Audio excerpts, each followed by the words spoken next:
আসসালামু আলাইকুম। বাংলা সংবাদে সবাইকে স্বাগত জানাচ্ছি। আমি চিন্তিয়া হক। শুরুতেই সংবাদ শিরোনাম। নির্বাচনের তারিখের জন্য আমাদের ধৈর্য ধরতে হবে, বলছেন আমির খসরু। এদিকে লেভেল প্লেইং ফিল্ড নিশ্চিত না হওয়া পর্যন্ত নির্বাচন নয়, বলছেন নূর। জানাবো লন্ডন বৈঠকে ক্ষুব্ধ জামায়াত বয়কট করলো ঐক্যমত্য কমিশনের সংলাপ। এবং সর্বশেষ জানাবো সেনা প্রধানের সঙ্গে WGEID ভাইস চেয়ারপারসনের সৌজন্য সাক্ষাৎ। শুনছিলেন সংবাদ শিরোনাম, এবারে বিস্তারিত। নির্বাচনের তারিখের জন্য আমাদের ধৈর্য ধরতে হবে, বলছেন আমির খসরু। রমজানের আগে জাতীয় সংসদ নির্বাচন নিয়ে সব দলের মধ্যে ঐক্যমত্য আছে বলে মনে করছেন বিএনপির স্থায়ী কমিটির সদস্য আমির খসরু মাহমুদ চৌধুরী। তিনি বলেন, কোথাও দ্বিমত আছে আমরা মনে করি না, তবে নির্বাচনের তারিখের জন্য আমাদের ধৈর্য ধরতে হবে। লন্ডনে প্রধান উপদেষ্টা ও বিএনপির ভারপ্রাপ্ত চেয়ারম্যানের বৈঠকের পর জাতীয় অত্যন্ত আনন্দিত বলে উল্লেখ করে আমির খসরু বলেন, সবার মধ্যে একটা স্বস্তি ফিরে এসেছে। এই জায়গাটার মধ্যে কোনো অসুবিধা আমি দেখছি না। আর নির্বাচনের দিনক্ষণ যেটা, সেটা নির্বাচন কমিশন ঘোষণা করবে, সেটা তো আর সরকারের বলতে পারবে না, আমরাও বলতে পারবো না। নির্বাচনের তারিখ নির্বাচন কমিশন থেকে আসবে এবং সেটার জন্য অপেক্ষা করব। নিশ্চয়ই নির্বাচন কমিশনের পক্ষ থেকে একটা দিনক্ষণ ঘোষণা করা হবে, তার জন্য একটু আমাদেরও ধৈর্য থাকতে হবে, তাই না? একদম অস্থিরতার মধ্যে সারাক্ষণ থাকলে তো হবে না, একটু একটু সহনশীল হতে হবে। একেবারে আস্থাহীন হয়ে যায় অস্থিরতার মধ্যে থাকলে তো সমস্যা, এটা জাতির জন্য এটা কাম্য না। তিনি আরো বলেন, আমরা সঠিক পথে যাব, জাতি অবশ্যই একটা গণতান্ত্রিক পথে চলছে, আমরা সেটা সমাধান করতে পারবো। একটা সুষ্ঠু নির্বাচনের মাধ্যমে বাংলাদেশের গণতন্ত্র ফিরে আসবে, অতটুকু আস্থা আমাদের সবার রাখতে হবে। সরকারের তরফ থেকে নির্বাচন কমিশনকে কোনো বার্তা দেওয়া যায় কিনা, এমন প্রশ্নের উত্তরে আমির খসরু বলেন, নিশ্চয়ই এটা নিয়ে সরকারের সঙ্গে নির্বাচন কমিশনের কথা হবে। এই ব্যাপার খুবই স্বাভাবিক, এটা তো রুটিনের ব্যাপার, তাই না? সুতরাং আমরা সবাই একটু ধৈর্য ধরে সময় দেই। এর মধ্যে কোনো ধরনের প্রশ্নবিদ্ধ করে ভবিষ্যতের সামনে চলার পথ বিঘ্নিত করা ঠিক হবে না। সবকিছু সমাধান আগামী দিনে হবে এবং সময় মতো দেশে নির্বাচন হবে। বিএনপি নেতা ইশাক হোসেনের মেয়র হিসেবে শপথ নিয়ে চলমান অস্থিরতা প্রসঙ্গে জানতে চাইলে সাবেক এই মন্ত্রী বলেন, আইনগতভাবে কোর্টের রায় হয়েছে, নির্বাচন কমিশনের পক্ষ থেকেও আসছে, সুতরাং সবাই অপেক্ষায় আছে, দেখি সরকার কি সিদ্ধান্ত নেয়। নিশ্চিতভাবে সরকার আইনের শাসনে বিশ্বাস করে, আমরা সবাই বিশ্বাস করি, সুতরাং আমরা একটু ধৈর্য ধরি। আগামী দিনে বিএনপি বাংলাদেশের রাজনৈতিক সংস্কৃতি একটা বড় পরিবর্তন আনতে চায় বলে উল্লেখ করে আমির খসরু বলেন, জাতীয় স্বার্থে সবাইকে নিয়ে ঐক্যবদ্ধ থাকতে হবে। লেভেল প্লেইং ফিল্ড নিশ্চিত না হওয়া পর্যন্ত নির্বাচন নয়, বলছেন নূর। গণ অধিকার পরিষদের সভাপতি ও ডাকসুর সাবেক ভিপি নুরুল হক নূর বলেছেন, দেশে এখনো কোনো কিছুরই পরিবর্তন হয়নি, তাই সময় যতদিন লাগে সরকার নেবেন, কিন্তু লেভেল প্লেইং ফিল্ড না হওয়া পর্যন্ত নির্বাচন হবে না। নুরুল হক নূর বলেন, একমাত্র বিএনপি ছাড়া আর কোনো রাজনৈতিক দল নির্বাচন নিয়ে জোরালো কথা বলছে না, কারণ তারা আমার আগেই টের পাইছে এলাকায় এখন থাকতে পারছেন না উৎপাতে। আমি টের পাইছি এলাকায় এসে, তাই বলছি, প্রধান উপদেষ্টা ডক্টর ইউনূসের সামনে নির্বাচনের পক্ষে জোরালো বক্তব্য দিয়েছিলাম। আগামীকাল ঢাকায় গিয়ে তার কাছে ক্ষমা চেয়ে বলবো, স্যার, আপনি যখন উপযুক্ত পরিবেশ মনে করবেন এবং যখন লেভেল প্লেইং ফিল্ড হবে, সবাই নির্বিঘ্নে সমাবেশ করতে পারবে, এলাকায় থাকতে পারবে, হুমকি ধমকি থাকবে না, রাজনৈতিক আধিপত্যের সংস্কৃতি পরিবর্তন হবে, তখনই আপনি নির্বাচনের রোডম্যাপ দিবেন। তিনি আরো বলেন, নির্বাচন নিয়ে আমরাও জোরালো কথা বলেছিলাম, কিন্তু এলাকায় আসিনি, তো এর জন্য টের পাইনি যে এইরকম কিয়ামত শুরু হয়ে গেছে। আমার সঙ্গে যে ঘটনাটি ঘটেছে তা আরেকটি কিয়ামত। পটুয়াখালী ও বরিশাল থেকে সন্ত্রাসী বাহিনী নিয়ে গলাচিপার বকুলবাড়িয়া ও চিকনিকান্দি এলাকায় রাস্তায় বড় বড় গাছ ফেলে রামদা হকি স্টিক সহ অস্ত্রশস্ত্র নিয়ে মহড়া দিচ্ছিল। আইন শৃঙ্খলা বাহিনী কোনো ভূমিকা নিতে পারেননি। গণ অধিকার পরিষদের সভাপতি বলেন, তারা আমাদের পিঠের চামড়া তুলে নেওয়া স্লোগান দেয়। তাহলে আসেন ভাইয়েরা, আমরা আছি, চামড়া তুলতে আসেন। আপনারা চামড়া তুলতে আসবেন আর আমরা কি ললিপপ চুষবো? সাবধান হয়ে যান। অনেক ফাউল কথা বলেছেন, কিন্তু আমরা ফাউল কথা বলি না। আমরা ফুটবল না, আমরা প্লেয়ার, আমরাও খেলতে জানি, আমরা খেলি এবং আমরা খেলবো, তবে আমরা কোনো ফাউল খেলবো না। নূর বলেন, পটুয়াখালীবাসীকে বলবো, এই ধুরন্ধর ডিসি যদি থাকে, মানুষের ক্ষতি ছাড়া ভালো হবে না।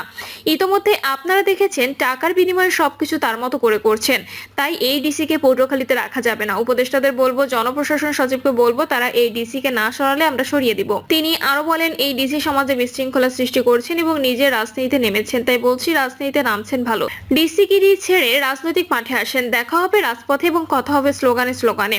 ডাকসুর সাবেক এই ভিপি বলেন, তালাক দেওয়া বউকে কেউ ঘরে নেয় না, আমরা এই ডিসিকে তালাক দিয়েছি।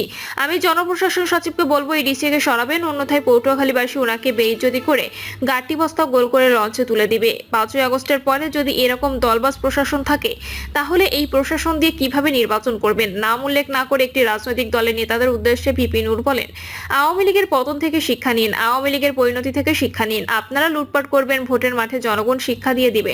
আগের দিন নেই এখন। সিল পিটিয়ে এমপি হবেন, উপজেলা চেয়ারম্যান মেয়র হবেন, সেই দিন আর নেই। ডিসিএমপিরা দিনের ভোট রাতে করে দিবেন, সেই দিন আর নেই। এই জন্যই বলছি, লেভেল প্লেইং ফিল্ড না হওয়া পর্যন্ত নির্বাচন হবে না। লন্ডন বৈঠকে ক্ষুব্ধ জামায়াত, বয়কট করলো ঐক্যমত্য কমিশনের সংলাপ। শুধুমাত্র বিএনপির সঙ্গে বৈঠক করে নির্বাচনের সম্ভাব্য সময়সীমা নির্ধারণের প্রতিবাদে জাতীয় ঐক্যমত্য কমিশনের সংলাপ বয়কট করেছে বাংলাদেশ জামায়াত ইসলামী। সংবিধান সংস্কারে আজ রাজধানীর বেইলি রোডের ফরেন সার্ভিস একাডেমিতে ঈদের ছুটির পর দ্বিতীয় ধাপে সংলাপ শুরু হয়। 3 দিন ব্যাপী এর সংলাপে 30 রাজনৈতিক দল ও জোটকে আমন্ত্রণ জানানো হয়েছে।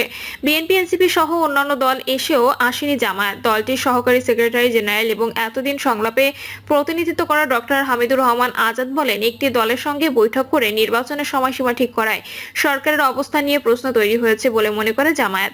এর প্রতিবাদে জামায়াত সংলাপে যায়নি, সরকার অবস্থান পরিষ্কার করবে বলে জামায়াত আশা করে। তা জানা যায়, ডিসেম্বর থেকে জুনের মধ্যে নির্বাচন হবে। সরকারের এই অবস্থানকে জামায়াত সমর্থন করলেও বিএনপি ডিসেম্বরের মধ্যে নির্বাচনের দাবিতে সরকারকে চাপে রেখেছিল।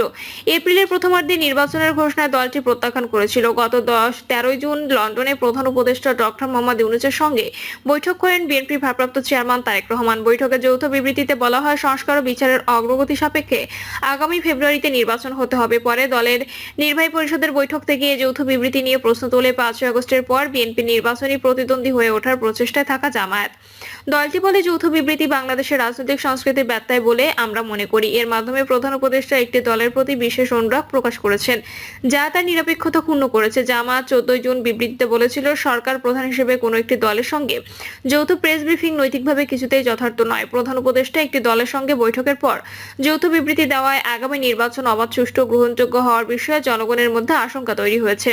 যেখানে বাংলাদেশে অনেকগুলো রাজনৈতিক দল সক্রিয়ভাবে বিদ্যমান, সেখানে শুধু একটি দলের সঙ্গে আলাপে দেশের সামগ্রিক রাজনৈতিক বৈঠকে সিদ্ধান্ত গ্রহণ করা সঠিক বলে বিবেচিত হতে পারে না।